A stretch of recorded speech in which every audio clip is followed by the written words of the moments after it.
여명을 비전 세 가지를 위해서 기도해 주십시오. 첫 번째, 하나님의 영광을 나타내는. 두 번째로, 자기 중심에서 벗어나 타자와 교제하는.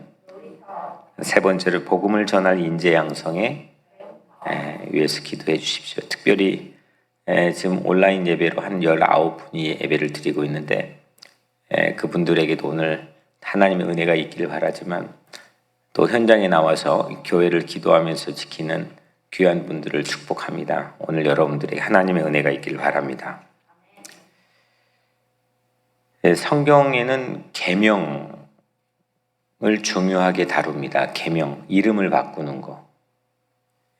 본래 본명이 있고 계명된 사람들도 있지요. 아브람은 아브라함으로 바꾸고 또 야곱은 이스라엘로 이름 바뀌고 사울도 바울로 이름이 바뀌었습니다. 그 밖에도 이름 바뀐 사람들은 많지만 시몬, 그러니까 영어로는 사이몬이라고 발음하죠. 시몬이라는 이름도 뭘로 바뀌죠? 베드로로 이름이 바뀌죠. 이름이 바뀌는데 이름만 바뀌는 게 아니라 성경에서 그렇게 바뀌는 사람들은 하나님과의 관계나 세상에서 할 일들 여러 가지가 토럴리 정말 전적으로 모든 것들이 바뀌어지는 것을 보게 됩니다. 베드로가 이름이 바뀌어지는 계명의 순간을 보면 마태복음 16장 17절 18절 바요나 시모나 내가 복이 있도다 이를 내게 알게 하니는 혈육이 아니요 하늘에 계신 내 아버지시니라. 또 내가 내게 이르노니 너는 베드로라. 내가 이 반석 위에 내 교회를 세우리니 음부의 권세가 이기지 못하리라. 아멘. 예수님께서 시모나 이렇게 이제 본래는 부르셨는데 베드로로 이름을 바꾸어 주신 주. 베드로는 반석이라고 하는 뜻인데 큰 돌, 집안 뭐 이런 뜻을 가지고 있는데 이 이름 위에 그러니까 베드로 페트로스라고 하는 이 이름 위에 교회를 세우겠다. 다시 말하면 교회의 파운데이션이 되는 거죠. 베드로와 베드로의 신앙 고백이 교회의 파운데이션이 되는 거죠. 그날 이후로 그는 베드로라고 불렀습니다. 불려졌습니다. 오늘 15절에 그들이 조반 먹은 후에 예수께서 시몬 베드로에게 이르시되 두 가지 이름이 다 들어가 있죠. 시몬 베드로. 그런데 예수님께서 베드로에게 한 말씀을 보면 그들이 조반 먹은 후에 예수께서 시몬 베드로에게 이르시되 이건 예수님이 한 말은 아니고 그러니까 예수님이 한 그 모습을 요한이 목격해서 요한이 이제 적은 거죠. 그 다음에 실제 예수님이 하신 말씀을 보면 15절에 요한의 아들 시몬아 내가 이 사람들보다 나를 더 사랑하느냐. 계명된 이름으로 불려졌습니까? 본명 원래 이름으로 불려졌습니까? 원래 이름으로 불려졌죠. 시몬아 네가 이 사람들보다 나를 더 사랑하느냐 이렇게 불려졌습니다. 부활하신 예수님께서 찾아오셔서 시몬으로 부르셨죠. 옛날 이름으로 불려졌습니다. 이거 참 이거를 갑자기 예수님께서 이름 바꿔주신 분이 옛날 이름으로 와서 불러주시는데 어떤 느낌이었을까요? 다시 원점으로 복귀되는 거잖아요. 다시 처음 원점에서 이 예수님께서는 지금 이 시몬, 이 베드로를 대해 주시는 거잖아요.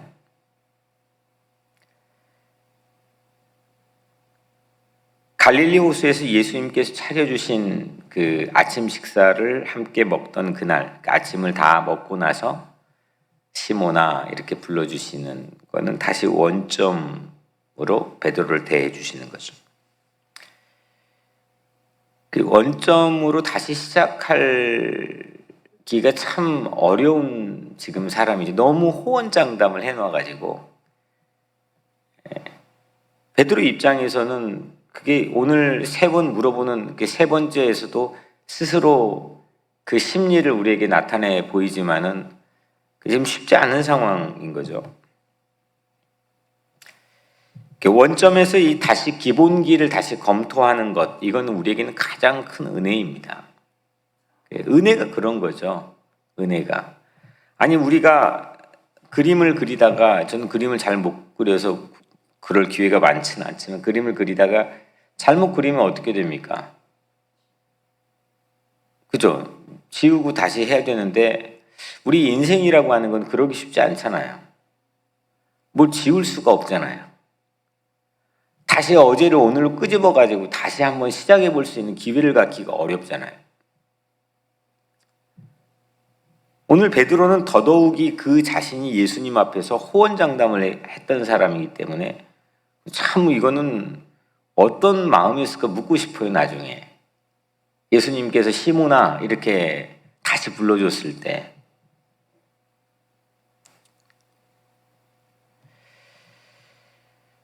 만약에 그날 시몬이라고 불러주지 않았다고 한다면 이 남자는 어땠을까? 그냥 이렇게 하고 끝났다면, 이렇게 부활의 모습을 보여줬지만 다시 베드로로 복귀는 쉽지 않았을 수도 있겠다 싶어요. 모든 팩트를 이 부활하신 예수님도 가지고 있고 와서 못자국도 만져봤고 그 주님도 좋아하고 사랑하고, 이게 모든 팩트는 가지고 있지만 할 일을 못 찾고 다시 갈릴리 가서 고깃배 탔잖아요. 뭔가 이게 채워지지 않는 게 있잖아요. 다 이게 이 팩트들은 몸 안에 다 주어져 있지만, 뭐 교회는 다니고 뭔가는 하고 있지만 뭘 할지를 모르는 상태였잖아요.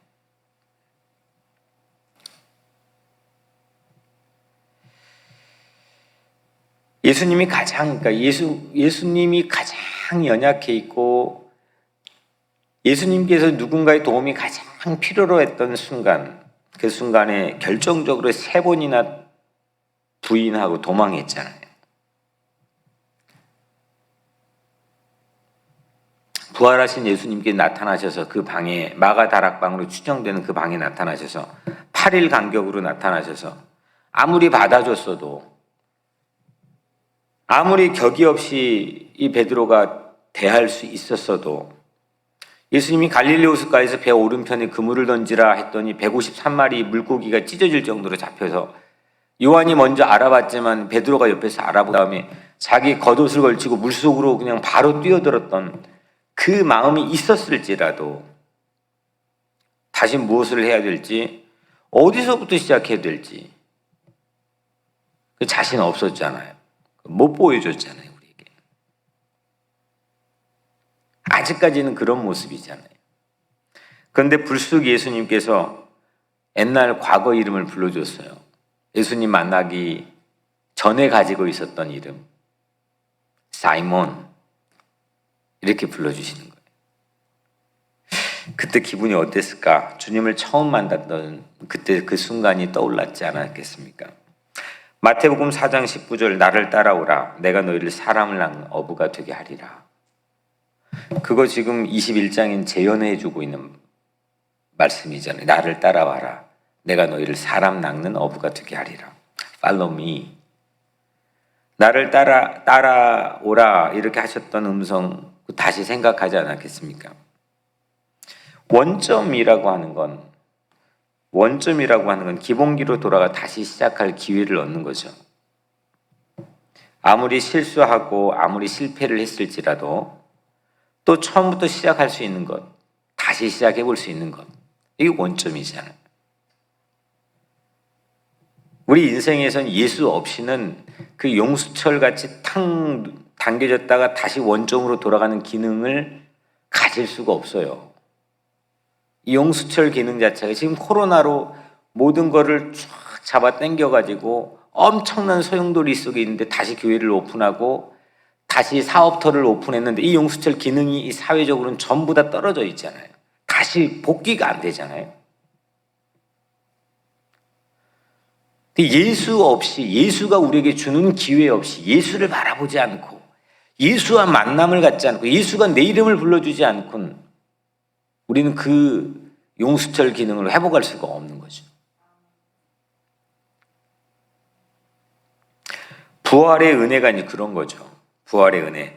죽음으로 모든 걸 지워버렸잖아요. 예수 십자가의 보혈로 죽음으로 모든 우리의 세상의 죄와 실수와 변덕스러운 내 믿음과 연약함 다 지워줬잖아요. 그 거듭 born again, 그러니까 again이잖아요. 다시 올해 비전, 다시 기회를 주셨잖아요.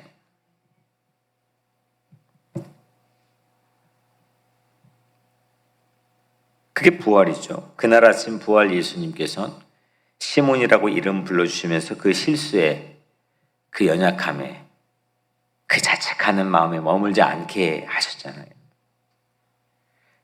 그 마음이 있으니까 늘 옆에 의식하잖아요. 자기의 작은 모습 때문에 늘 옆에 잘하는 사람 보면 못 견뎌 하잖아요. 이 질문 하나가 베드로를 회복의 자리로 서게 한 거죠. 바요나 시모나, 요한의 아들 시모나, 네가 이 사람들보다 나를 더 사랑하느냐? 사람들은 전부 다 내가 이 사람들보다 나를 더 사랑하느냐, 이것만 우리는 주목하는 경향이 있지만, 사실 이 말씀 그것도 너무 중요하지만 시모나, 뜬금없이 갑자기 시모나 이렇게 불러주셨을 때 그 뒤에 네가 진짜 사랑하느냐, 이 말은 기본기를 다시 회복시켜주는 원점인 건데, 시모나, 그게 우리 주님이시죠. 요한의 아들 시모나, 네가 이 사람들보다 나를 더 사랑하느냐? 누구보다도, 무엇보다도, 진짜로 우리는 누구보다도 무엇보다도 더 가치 있게 좋아하는, 사랑하는 쪽으로 따르게 돼 있어요. 우리 마음이 가는 쪽으로 행동하게 돼 있다니까요. 무엇든지 행동의 양식은 거기에서 나오게 돼 있어요. 조금치라도 0.1%라도 내가 더 선호하는 쪽으로 행동하게 돼 있다니까요. 사랑만 그런 게 아니라. 예수님 그거 물어보는 거죠.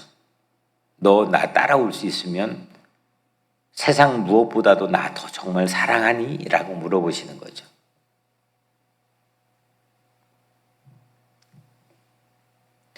주님 그러하나이다. 내가 주님 사랑하는 줄 주님께서 아시나이다. 주님은 여기 네가 이 사람들보다 나를 더 사랑하느냐, 사랑 그때는 여러분들 잘 좋아하는 아가페로 쓰여 있습니다. 아가페. 근데 베드로가 대답하죠. 주님, 그렇습니다. 내가 주님 사랑하는 줄 주님께서 아십니다. 이때 베드로가 대답했던 사랑은 희한하게도 필레오입니다. 그러니까 에로스, 필레오, 아가페가 있잖아요. 근데 주님은 아가페로 질문했는데 여기는 필레오로 대답을 한 거예요. 네가 아가페 사랑으로 나를 사랑하느냐? 너 무조건적으로 어떤 상황에서도 이제 나 사랑할 수 있어? 라고 물어보는데 저는 주님을 필레오 사랑으로 사랑합니다. 뭐 이런 식인 대답한 거죠. 아가페는 무조건적인 하나님의 사랑이고 필레오는 사람끼리 나누는 사랑, 그런 우정, 프렌드십 뭐 이런 걸 말하는 거죠. 필라델피아, 필라는 바로 이 필레오에서 온 거고, 델피아는 아델포스라는 형제, 브라더리 러브라는. 그래서 이 미국의 첫 번째 수도였던 필라델피아는 기독교 신앙의 근거에서 이 형제들의 사랑이라고 하는 걸로 시작된 도시죠. 물론 예수님께서 당시 실제 이 장면에서 아가페나 필레오로 말하진 않았습니다. 왜냐하면 예수님은 헬라어를 써본 적은 없기 때문에 아람어로 말했겠죠. 히브리어로 말했겠죠. 히브리어 안에는 이 구분은 없거든요. 그냥 헤세드라고 하는 말을 사용하셨겠죠. 헤세드보다 좀 약간 슬랭 같은 아람어, 이게 약간 촌 사람들이 사용하는 사투리 사용했겠죠. 헤세드.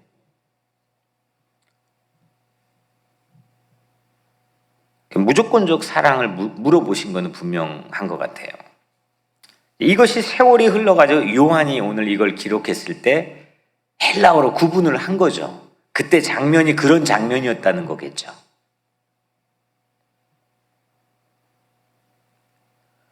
그날 아침 조반 다 차려주고 그날 아침 시몬아 네가 이 사람들은 나를 더 사랑하느냐? 라고 물어봤을 때 그날 아침 실제적인 분위기나 뉘앙스 자체가 아가페로 묻고 필레오로 대답했다는 거겠죠.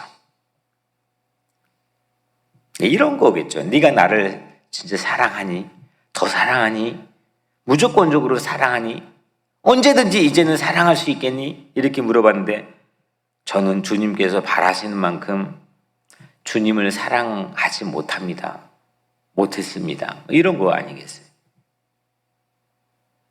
저는 형제들 수준에서 주님을 사랑할 수밖에 없는 연약한 사람입니다. 주님 아시지 않습니까? 주께서 아시오니 하잖아요. 이건 내가 주님 이거 얼마나 사랑하는지 다 알죠. 막 이런 의미가 아니라 그런 거죠. 한쪽은 배려가 가득하고 시모나 이렇게 불러주시고 기회를 다시 주시고 또 한쪽은 진솔한 그런 마음으로 주님 앞에 선 거 아닙니까? 거기다가 그냥 괜히 가려가지고 가식적이고 위선적인 모습으로 나는 주님 어떤 상황이 또 뭐 나는 지키겠습니다. 뭐 이런 거 아니잖아요, 지금.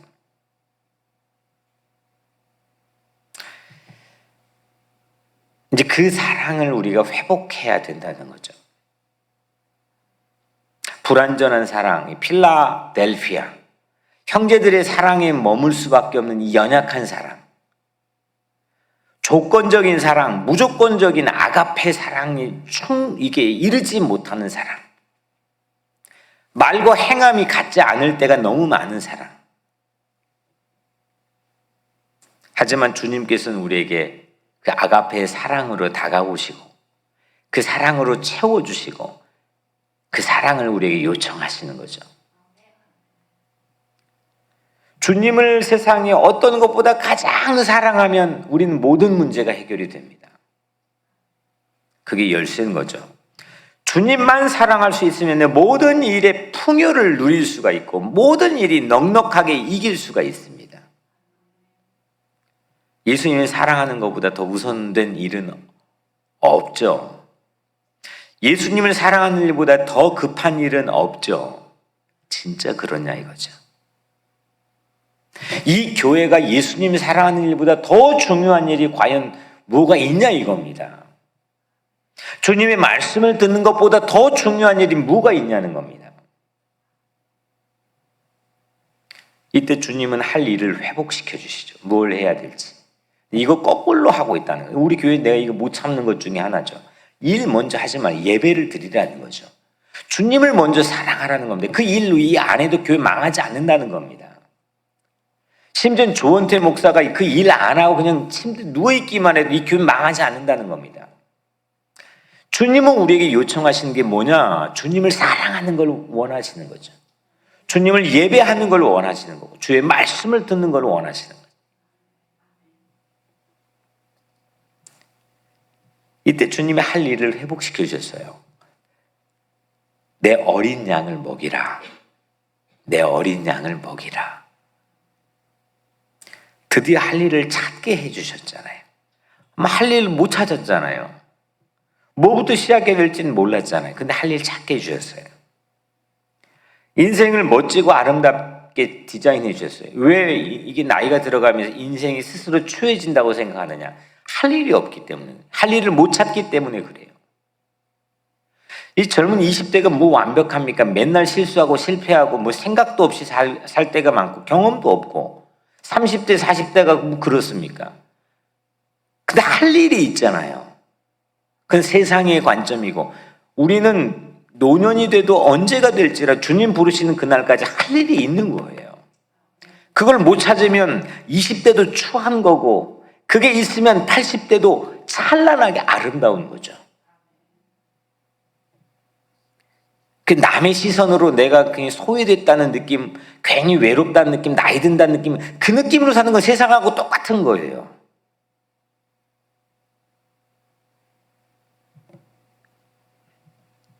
예수님의 사람, 내 어린 양을 먹이라. 예수님의 사람을 돌보라, 책임져라. 그렇게 인도해 주시잖아요.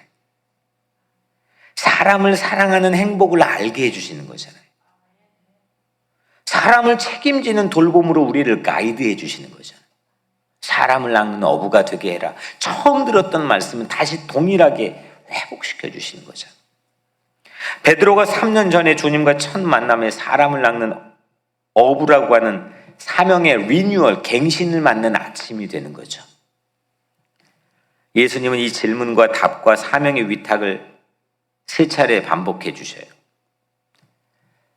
교회에서 할 일만 찾는 사람들은 사실은 재직하지 않고 그냥 가만히 있는 게 훨씬 더 교회 공동체를 위한 거예요. 먼저 예배 드리고 은혜 받고 나서 그 다음에 해야 돼요. 남들 피곤하게 만드는 거예요. 목사 피곤하게 만들고. 먼저 주님의 은혜를 받고 그 사랑에 한량없는 환희를 느끼고. 저는 이 말씀을 준비하는데 이게 뭐 설교가 일이면 내가 어떻게 이걸 25년 동안 하겠습니까? 앞으로 어떻게 까마득하게 하겠습니까? 매일 밤마다 왜 이걸 붙잡고 하겠습니까? 너무 내가 행복하다니까요. 미치도록 행복하다니까요.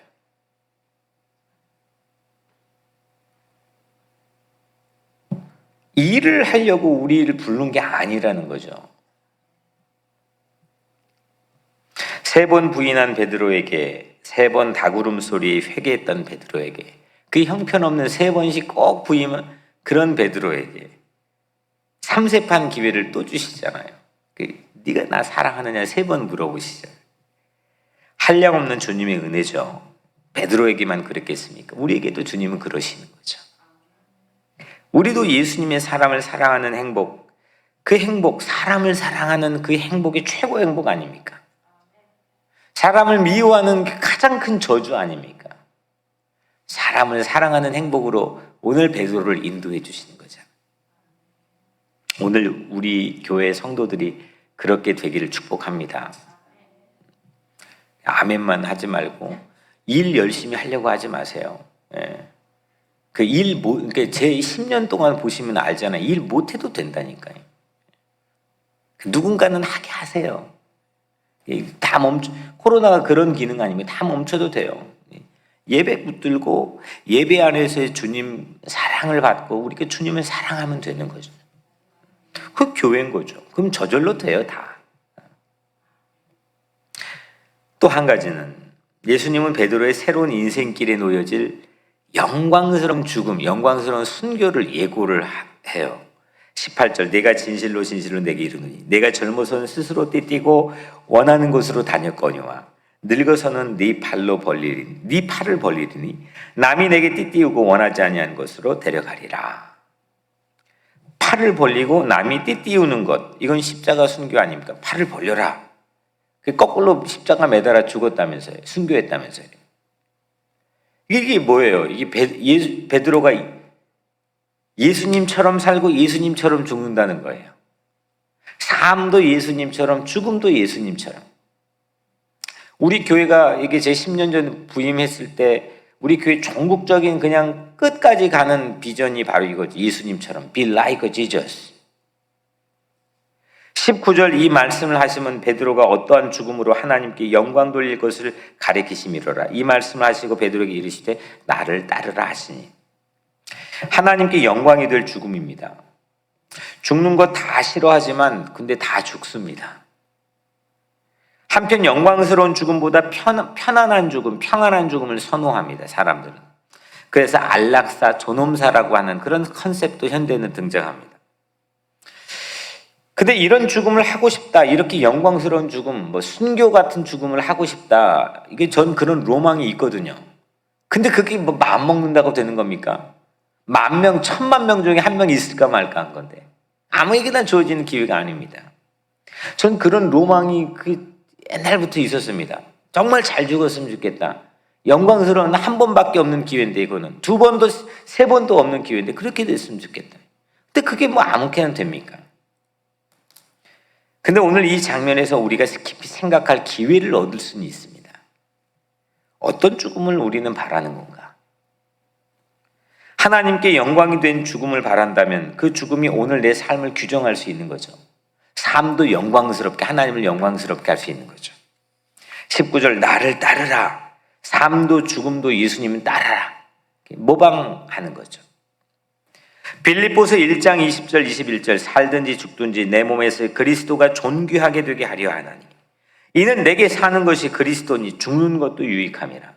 사도 바울이 이걸 그대로 이어받지 않습니까? 삶에서도 죽음에서도 내가 그리스도를 존귀하게 할 수 있는 것, 그 무엇보다 주님을 사랑하는 것 아니겠어요? 고린도후서 5장 8절 9절 우리가 담대하여 원하는 바는 차라리 몸을 떠나 주와 함께 있는 그것이라. 그런즉 우리는 몸으로 있든지 떠나든지 주를 기쁘시게 하는 자 되기를 원하노라. 주님을 얼마나 사랑하며 역시 살든지 죽든지 주님을 기쁘시게, 주님을 존귀하게 하는 게 소원이라는 겁니다. 이 장면에서 오늘 마지막 제가 말씀드렸던 좀 웃지 못할 에피소드가 하나 등장하죠. 오늘 마지막 20절 베드로가 돌이켜 예수께서 사랑하시는 그 제자가 따르는 것을 보니 그는 만찬석에서 예수의 품에 의지하여 주님을 파는 자가 누구니까 묻던 자더라. 베드로가 돌이켜.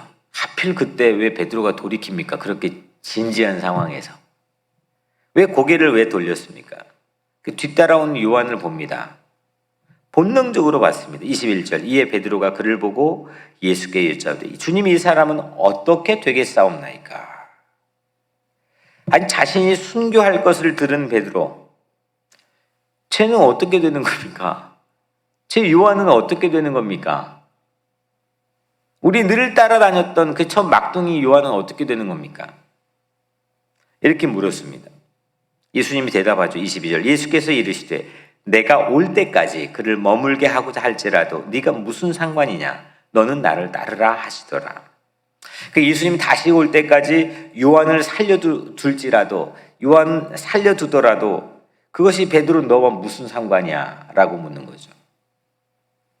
아무리 근사한 일을 우리가 할지라도, 아무리 놀라운 은혜를 받을지라도 이게 가장 치명적인 함정으로 꼭 우리를 따라옵니다. 비교하는 것. 비교하면 다 무너집니다. 비교하면 다 손해처럼 느껴집니다. 비교하는 순간 아무것도 못합니다. 비교하는 순간 다 무너집니다. 비교하면 열등감에 매몰될 수 있고, 비교하면 열등감을 가장한 우월감에 빠져 교만할 수가 있습니다. 주님 따르는 건 내 사명만 충실하면 됩니다. 나를 따르라 하지 않습니까? 우리에게 하신 말씀, 좌로나 우로나 치우쳐 바라볼 필요가 없습니다. 예수님 말씀이 와전되어, 이 말씀이 와전되어 가지고 잘못된 루머가 막 도는데요. 봐봐요. 요한은 죽지 않을 거라고 하는 잘못된 루머가 돕니다. 23절 이 말씀이 형제들에게 나가서 그 제자는 죽지 아니하겠다 하였으나 예수의 말씀은 그가 죽지 않겠다 하시는 것이 아니라 내가 올 때까지 그를 머물게 하고자 할지라도 내가 무슨 상관이냐 하시는 것이로라. 예수님이 요한이 죽지 않겠다는 것을 말씀한 게 아니라는 거잖아요. 요한이 베드로처럼 죽지 않는다 할지라도 그것이 야 베드로 너 무슨 상관이야? 이걸 말했다는 거 아니에요. 사람들은 듣고 싶은 것만 들어요. 설교도 꼭 그렇게 듣고 싶은 것만 들을 수 있어요. 내 입장에서 해석을 해요. 그 주님이 나에게 펑 하고 번개처럼 주신 말씀이 없어요. 가만히 보면 그냥 내 가슴, 내 삶을 그냥 사정없이 후렵해가지고 나를 완전 새로운 사람으로 만들어버린 그 주님의 의도가 안 보여요. 그냥 내가 듣고 싶은 말만 듣는 거죠. 그래서 파악을 못해요. 지금 루머로 파악하고 소문만 잘못된 소문으로 와전되고 있잖아요. 야, 요한이 안 죽나 봐. 이렇게 지금 옆에 들었던 사람들.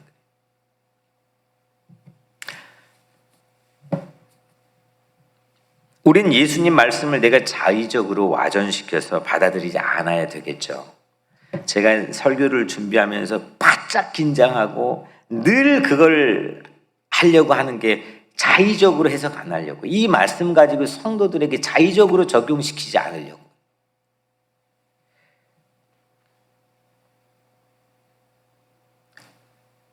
내가 왜 이거를 자의적으로 적용을 시키겠습니까? 말씀을 그대로 우리는 받아들여야 되겠죠. 내 심리로 해석하면 안 돼요. 내 환경에 비춰 해석하면 와전시키고 확대 해석하면 안 되죠. 내 경험으로 해석해도 안 돼요. 예수님의 마음으로, 예수님의 말씀을 받아들여야 돼요. 이 교회 강단은 그런 강단인 줄로 믿어요. 24절, 이 일들을 증언하고 이 일들을 기록한 제자가 이 사람이라 우리는 그의 증언이 참된 줄 아노라. 이런 모든 일을 목격하고 기록했던 그 요한의 테스트모니, 그 증언이 믿을만하고 정확했다 이겁니다. 우리의 증언이 참되기 위해서는 우리도 말씀을 듣는 믿음이 필요하겠죠. 더 사랑하느냐? 내 어린 양을 먹이라. 나를 따르라. 무슨 상관이냐? 이게 지금 책망도 했다가 어르기도 했다, 배려도 했다가 확 하고 후려쳤다가 지금 왔다 갔다 베드로에게 아주 그냥 예수님께서 하신 이 말씀들, 이 말씀이 옆에 있는 쟤는 어떻게 됐어요? 이 말씀, 쟤에게 주시는 그런 말씀이 아니고 나에게 주신 말씀, 그것만이 정확하다는 거죠. 그것만이 참된 증언이 될 수 있다는 거죠. 아무리 성경에 대한 지식이 풍부하고 아무리 10년 동안 그걸 봤다 할지라도 그 지식으로는 아무것도 이루어지지 않는다는 걸 말하는 거예요. 가장 정확하고 가장 참될 수 있는 것. 오늘 여러분들의 삶에서도 예수 그리스도의 증언을 해야 되는 사람이잖아요. 그럼 못하면 우리는 좀 후진 거잖아요. 믿긴 해도 후진 거잖아요. 오늘 여러분들의 삶이 증언하는 모든 삶에 표현되는 것들이 진짜 정확하고 참되고 주님이 인정해 주시고 그런 삶이 되시기를 주님의 이름으로 간절히 축복합니다. 오늘 이 말씀 붙들고 기도하시고요. 그리고 김낙경 전사님 위해서 기도해 주시고 이민재 권사님도 지금 병원에 들어가셨는데 기도해 주시고 또 우리 김승진 장로님이 토요일 날 이제 퇴원 집으로 돌아갈 예정인데 기도해 주시고 우리 이영애 집사님이 기도해 주시고 이정자 권사님 위해서도 기도해 주시고 몸이 아픈 분들을 위해 기도해 주시고 여명을 건축을 위해서 기도해 주시고 하나님 말씀이 정말 잘 들리고 그대로 들려지고 자의적으로 왜곡되지 않는 그런 강단이 되게 해달라고 그런 공동체가 되게 해달라고 기도해 주시고 그래서 오늘 제가 먼저 기도하겠습니다. 은혜로우신 아버지 하나님 감사합니다. 오늘 또 하나님의 말씀을 선포했습니다. 하나님 부족한 이 종은 오직 주님의 말씀만 선포하길 원하오나 그래도 부족한 이 종은 감추어 주시고 오직 주님의 말씀만 찬란하게 영영이 저들의 가슴 속에 빛이 나게 하여 주시고 옥토와 같은 마음밭에 뿌려진 이 말씀의 씨앗이 30배, 60배, 100배, 1000배, 10,000배가 되게 하여 주옵소서. 그 믿음 가지고 선포했사오니 주님 오늘 이 말씀 듣는 자가 복이 되게 하시고 요한처럼 저들의 증언이 세상에 나가 증언이 참된 증언이 되게 하여 주옵소서. 예수 그리스도의 이름으로 간절히 기도드리옵나이다.